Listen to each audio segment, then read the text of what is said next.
Bangsa Indonesia memiliki populasi masyarakat pendidikan nomor 4 terbesar di dunia, dengan lebih dari 52 juta murid dan 4 juta guru. Faktanya dari hasil literasi yang diterbitkan Lembaga Program for International Student Assessment PISA pada 2015 lalu, kualitas pendidikan di Indonesia saat ini menduduki peringkat ke-69 dari 76 negara yang tergabung.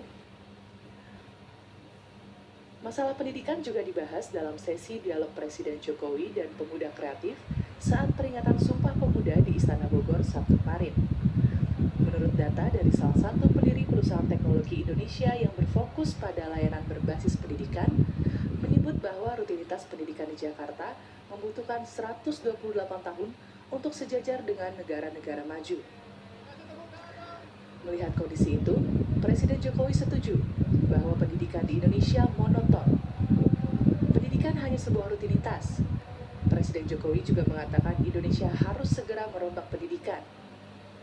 Meski tantangan terbesar Indonesia mendapatkan pendidikan yang berkualitas dan merata, yakni geografis, namun Jokowi mengatakan itu bisa diatasi dengan teknologi. Bismillahirrahmanirrahim. Saya akan coba untuk mengomentari video yang bersumber dari Berita Satu yang berjudul Pendidikan untuk Milenial. Seperti yang kita ketahui, pendidikan itu adalah merupakan sumber penting karena pendidikan sangat diperlukan untuk mencerdaskan anak bangsa agar dapat memajukan bangsanya melalui peradaban. Pendidikan adalah suatu kesatuan yang sistematis di mana proses belajar terjadi di dalamnya. Sistem pendidikan yang ada sekarang ini, khususnya di Indonesia, harus mampu sepenuhnya menjawab kebutuhan tantangan global untuk masa yang akan datang. Pendidikan menurut Undang-Undang Republik Indonesia Nomor 20 Tahun 2003, pendidikan adalah usaha sadar dan terencana untuk mewujudkan suasana belajar dan proses pembelajaran agar peserta didik secara aktif mengembangkan potensi dirinya untuk memiliki kekuatan spiritual keagamaan, pengendalian diri, kepribadian, kecerdasan, akhlak mulia, serta keterampilan yang diperlukan dirinya, masyarakat, bangsa, dan negara. Peran keluarga dalam proses pendidikan adalah suatu keniscayaan yang tidak dapat dielakkan. Hal ini disebabkan peran penting keluarga sebagai lingkungan asal dan sekaligus lingkungan pertama bagi manusia. Hal ini menunjukkan eksistensi keluarga yang sangat penting artinya dalam menunjang ketercapaian tujuan pendidikan. Berbagai fakta dan realitas di lapangan menunjukkan bahwa peran keluarga dewasa ini belum menampilkan usaha maksimalnya sebagai lembaga pendidikan utama. Secara etimologi, kata keluarga menurut Ki Hajar Dewantara adalah rangkaian perkataan-perkataan kaul dan warga. Sebagaimana diketahui bahwa kaul itu tidak lain artinya daripada abdi, yakni hamba, sedangkan warga berarti anggota. Sedangkan secara terminologi, menurut Amros, sebagaimana dikutip oleh Febriarto, keluarga bisa diartikan sebagai a group of two or more persons residing together who are related by blood, marriage, or adoption. Artinya sebuah kelompok yang terdiri dari dua orang atau lebih yang bertempat tinggal bersama di mana terjadi hubungan darah, perkawinan atau adopsi. Dengan demikian, intisari pengertian keluarga adalah kelompok sosial terkecil yang umumnya terdiri dari ayah, ibu, dan anak. Hubungan sosial di antara kedua relatif tetap yang didasarkan pada ikatan darah, perkawinan, atau adopsi. Hubungan antar keluarga dijiwai oleh susunan afeksi dan rasa tanggung jawab di dalam pendidikan. Keluarga mempunyai arti penting sebagai wadah antara individu dan kelompok yang menjadi tempat pertama dan utama untuk anak bersosialisasi. Jika ada pertanyaan, apa pentingnya pendidikan bagi generasi milenial? Yang jelas, pendidikan bagi generasi milenial itu sangat penting. Setiap orang berlomba-lomba untuk menambah pengetahuan dan skill dalam bidang pendidikan untuk menjadi orang yang sukses di masa yang akan mendatang.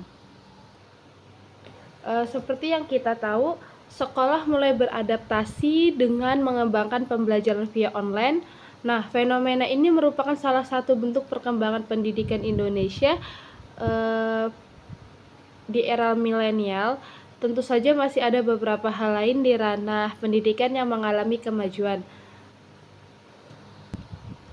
Berbagai tantangan akan dihadapi oleh para milenial di tahun 2020 sehingga kalian harus memiliki kemampuan dalam menyelesaikan suatu masalah. Kemampuan ini harus dimiliki karena akan sangat berguna ketika kamu dihadapkan pada situasi yang sulit. Kemampuan ini akan membantu kamu menyelesaikan permasalahan yang sedang kamu hadapi dengan mudah. Sebagai generasi yang memiliki pendidikan yang unggul, tentu saja kemampuan melakukan penilaian dan membuat keputusan juga sangat diperlukan. Hal tersebut dapat membantu menilai sesuatu secara objektif, bukan hanya subjektivitas semata saja tanpa bukti atau fakta. Tapi kita bisa lebih bijak dalam memandang benar dan salah. Oke, berdasarkan pengertian tersebut, dapat kita simpulkan bahwa pendidikan keluarga adalah pendidikan dasar yang dimulai dari keluarga, yaitu ruang lingkup paling utama dalam kehidupan manusia, di mana orang tua yang paling utama memiliki peran penting dalam menanamkan nilai-nilai dasar pendidikan untuk terciptanya pendidikan yang dapat mengembangkan intelijen untuk meningkatkan kesejahteraan hidupnya. Alhasil, masa depan kualitas kehidupan suatu generasi terkait dan sangat dipengaruhi oleh suasana kehidupan keluarga masa kini. Mutu moral kehidupan yang telah melembaga dalam suatu rumah tangga akan sangat mempengaruhi moral anak turunannya atau karakter anak-anaknya. Bila kualitas moral dan karakter suatu keluarga tinggi, akan tinggi pula peluang keberhasilan anak turunannya. Demikian juga sebalik. Tantangan nyata saat ini adalah dampak pandemi secara signifikan berdampak terhadap ketahanan keluarga Indonesia. Semakin baik ketahanan keluarga, semakin baik pula kemampuan keluarga menghadapi perubahan akibat pandemi dan pasca pandemi. Hal lainnya adalah adanya kebijakan yang tepat dapat mencegah keluarga Indonesia berada dalam situasi krisis sekaligus memastikan ketahanan keluarga tetap tangguh. Salah satunya waktu pandemi itu saya juga sedang kuliah, di mana saya kuliah sambil bekerja. Dan pas pandemi itu benar-benar saya kerja itu benar-benar dinonaktifkan. Jadi kayak serba bingung nih, sedangkan keluarga juga terdampak gitu. Tapi kalau kita tidak saling support dan tidak saling usaha, mungkin saya juga tidak akan lulus tepat waktu dan keluarga mungkin tidak maksudnya kayak kurang harmonis lagi gitu mungkin. Jadi kayak ketahanan keluarga mencerminkan kecukupan dan kesinambungan akses suatu keluarga terhadap pendapatan dan sumber daya agar mampu memenuhi kebutuhan dasarnya seperti pangan, pelayanan kesehatan, pendidikan, perumahan, partisipasi di dalam masyarakat, dan integrasi sosial. Dalam hal pendidikan masih ada sekitar 11,87% rumah tangga yang memiliki anak usia 7-18 tahun itu tidak bersekolah. Pandemi ini berpotensi menurunkan kinerja pendidikan nasional. Mereka yang bersekolah tidak dapat sekolah secara normal. Mereka yang tidak bersekolah semakin sulit untuk melanjutkan pendidikan. Lebih dari 50 juta siswa dan mahasiswa di Indonesia terdampak. Metode pembelajaran tidak sepenuhnya bisa mengandalkan teknologi, mengingat tidak semua siswa memiliki komputer dan akses internet. Kehilangan pendapatan keluarga juga akan menurunkan kemampuan membiayai pendidikan. Jika pandemi berlangsung lama, dapat menurunkan motivasi siswa untuk kembali bersekolah.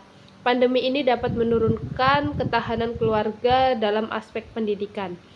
Maka kondisi keluarga yang mencakup aspek pendidikan, kesehatan, ekonomi, sosial budaya, kemandirian keluarga, dan mental spiritual, serta nilai-nilai agama yang merupakan dasar untuk mencapai keluarga sejahtera. Jadi yang terpenting saat ini, esensi yang sangat mendasar dalam pendidikan keluarga ialah melakukan proses penanaman nilai yang dilakukan oleh orang tua kepada anaknya sebagai proses regenerasi dalam keluarga. Oke, demikian yang bisa saya sampaikan. Kurang lebihnya saya mohon maaf. Wabillahi taufiq wal hidayah. Wassalamualaikum warahmatullahi wabarakatuh.